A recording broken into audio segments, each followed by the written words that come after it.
A sinister chuckle echoed in the void as Malefor, the ancient evil, relished the turmoil clouding young Spyro's mind. But the darkness was fleeting. Spyro's eyes snapped open, clarity returning like a lightning strike. He met Cinder's gaze, and in that silent exchange a plan was forged. A silent mutual nod was all it took.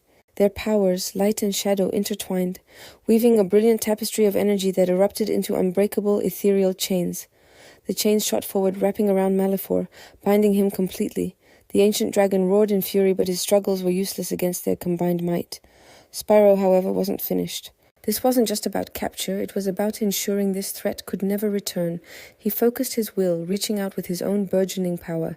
He began to draw upon Malefor's very essence, the vast, dark magic that had fueled the ancient dragon for millennia.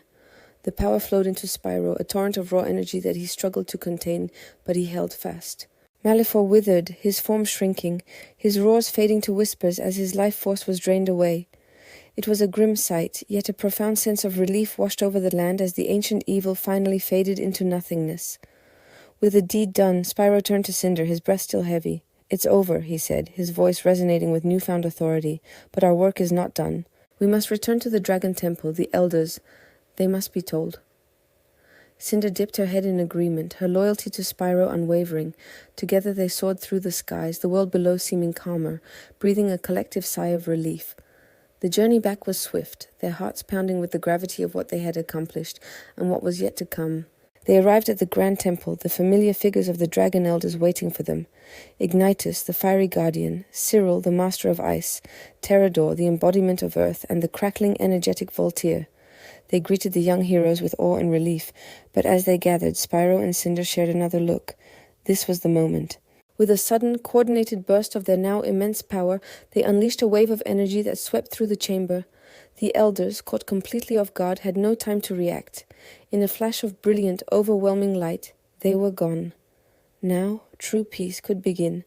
Spyro and Cinder stood as the undisputed rulers, not through tyranny, but through a new kind of balance. They ushered in an era of unprecedented harmony across the Dragon realms. Their bond, forged in battle and solidified in purpose, deepened into a profound love.